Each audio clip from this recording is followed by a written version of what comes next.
அஸ்ஸலாமு அலைக்கும். Hi friends, welcome to A to Z world. எல்லோரும் எப்படி இருக்கீங்க? இன்றைக்கி எதை பற்றி பார்க்க போகிறோன்னா, எதற்காக லஞ்சம் வாங்குறீங்க? நாங்கள் வீடியோக்குள்ளே போகலாம். நிறையா துறை லஞ்சம் வாங்குறீங்க. போலீஸ், டாக்டர், படிப்புக்காண்டி, எவ்வளோ விஷயத்துக்காண்டி.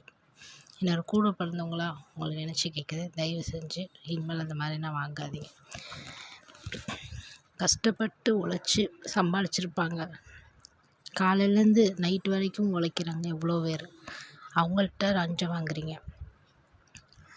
அவங்க டிப்ஸாக கொடுக்குறாங்களா? இப்போ ஏதாச்சும் நீங்கள் ஒரு துறையில் இருக்கீங்க, நீங்கள் ஒரு நல்லது அவங்களுக்கு செஞ்சுருக்கீங்கன்னா டிப்ஸாக கொடுங்க, அது தப்பு இல்லை. ஆனால் லஞ்சம், இப்போ நீங்கள் இதை செஞ்சால் தான் நான் தந்தால் தான் நான் செய்வேன், அப்படி வாங்காதீங்கன்னு சொல்ல வரேன் நான். புரியுதா? ஏன்னா இருக்கிறவங்க இருப்பாங்க, இல்லாதவங்க இருப்பாங்க. அதை புரிஞ்சுக்கணும். நம்ம கஷ்டப்பட்டு அவங்க பாடாப்படுத்தி எதுக்காச்சும் ஒரு இதுக்கு சேமித்து வச்சுருப்பாங்க. ஆனால் நம்ம என்ன பண்ணுவோம்? ஓகே, நீங்கள் தாங்க, எங்களுக்கு நான் இது பண்ணணுன்னா நீங்கள் தாங்க அப்படின்னு சொல்லிட்டு லஞ்சம் வாங்குறது. அவங்களுக்கு ஒரு டாக்டர் பதவி வேணுமா, அதுக்கு ஃபுல்லாக ஃபார்ம் ரெடி பண்ணி கொடுக்குறது. இந்த மாதிரி எதுக்காக? அப்போ ரெடி பண்ணி கொடுத்துறீங்க. அவங்க அதை அந்த துறையில் டாக்டர் ஆகட்டும், ஏதாச்சும் ஒரு துறையில் இருக்கலை, எப்படி அவங்க உண்மையாக வேலை பார்க்க முடியும்? உண்மையாக அவங்களுக்கு ட்ரீட்மெண்ட் பண்ண முடியும்? ஏன்னா இவங்களுக்கு கொடுத்துருவீங்க, பாதிக்கப்படுற எத்தனை மக்களுங்க, அதை நான் யோசிக்கணும்ல. அதே மாதிரி ஒரு ஹெல்மெட் போடல, இது பண்ணல அப்படி சொல்லிட்டு லஞ்சம் வாங்குறீங்க. ஹெல்மெட் போடல, ஓகே, உன் சேஃப்டிக்கு தான் சொல்கிறேம்மா, அடுத்த வாட்டி போட்டுட்டு வாங்க அப்படின்னு சொல்லுங்கள். அதை விட்டுட்டு இதான் சரக்கு அப்படி சப்போஸ் ஹெல்மெட் போட்டு வந்தால் இது தான் அதுதான் அப்படின்னு கேட்குறது. எதுவுமே இல்லைன்னா வேறு ஏதாச்சும் கேஸ் போடுறது. இந்த மாதிரி எதற்காக? உங்களுக்கு படித்ததுக்கு வேலைக்கு உள்ளதோ படித்ததுக்கு உள்ளதோ சம்பளம் கொடுக்குறாங்க கவர்மெண்ட்டு, இல்லை வேறு என்ன துறை இருக்காங்களோ அந்த இது கொடுக்குறாங்க. அப்போ அதை மட்டும் கவனிக்கலாமே. அப்போ படித்து எதுக்காக? இது பிச்சை எடுக்கிறதுக்கு சமம் தானே. படித்து உழைச்சி சம்பாதிங்க. எவ்வளோ பேர் உழைச்சி சம்பாதிக்கிறாங்க. அப்போ அவங்களுக்கு கீழே நீங்கள் இருக்கீங்க. அவங்க படிக்காமல் உழைச்சி சம்பாதிக்கிறாங்க, நீங்கள் படித்து இந்த மாதிரி காசு கேட்குறீங்க. அப்போ அவங்க தானே உயர்ந்து நிற்கிறாங்க. இந்த மாதிரி தொழிலில் உள்ளவங்க தாழ்ந்து தானே போகிறாங்க.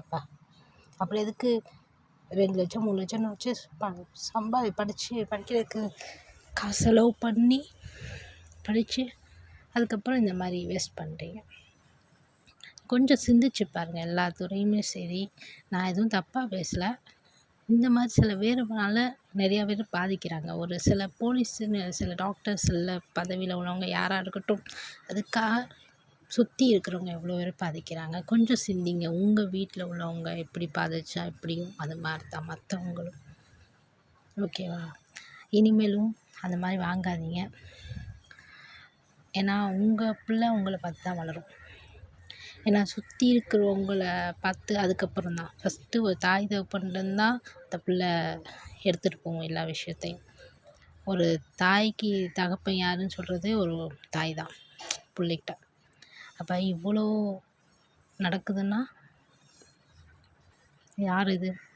தாய் தானே, தகப்பன் தானே காரணம். அப்போ நம்ம குழந்த நம்ம நல்லபடியாக வளரணும் அப்படின்னு நம்ம நினைக்கிறோம்ல, அப்போ நம்ம ஒழுங்காக இருக்கணும் ஃபஸ்ட்டு. அது ஒன்று. மற்றவங்க நம்ம ஒழுங்காக வளர்க்குற பிள்ளைய அப்படின்னு நம்ம நினைக்கிறோம். ஆனால் நம்ம மற்றவங்களுக்கு கெடுதல் பண்ணுறோம்ல, அது நம்ம பிள்ளைக்கு பாதிக்கும். நீங்கள் லஞ்சம் வாங்குறீங்க, அவங்களோட சாபம், அவங்க இப்படி வாங்கிட்டாங்க அப்படி சொல்லிவிட்டு அவங்க மனசில் வேதனைப்பட்டாங்கன்னா அது யாருக்கு பாதிக்கும்? உங்களுக்கு பாதிக்கும், அல்லது உங்கள் பிள்ளைக்கு பாதிக்கும். இதுதான் பாதிக்கும். அப்போ நீங்கள் பிள்ளைய பாதிக்கட்டுமா? கஷ்டப்பட்டு உங்கள் பிள்ளைய வளர்க்குறீங்க, யாராட்டும் சாபத்தில் வாங்குறீங்களா? சொல்லுங்கள். தயவு செஞ்சு இது மாதிரி வாங்காதீங்க. தப்பாக பேசியிருந்தா ஐ எம் ரியலி சாரி. இந்த வீடியோ உங்களுக்கு பயனுள்ளதாகணும்னு நம்புகிறேன். எல்லாருக்கும் ஷேர் பண்ணுங்கள். என்னை வீடியோ சப்ஸ்கிரைப் பண்ணுங்கள். அப்போ தான் எல்லாருக்கும் போகும். லைக் பண்ணுங்கள். அதுக்கப்புறம் இந்த மாதிரி வீடியோன்னா கமெண்ட் பாக்ஸில் கமெண்ட் பண்ணுங்கள். இன்ஸ்டாகிராம் லிங்க் கொடுக்குறேன், அதில் பேசுங்க. என்னை வீடியோ பார்த்து தேங்க்யூ ஸோ மச். ஓகே, பாய். அஸ்ஸலாமு அலைக்கும்.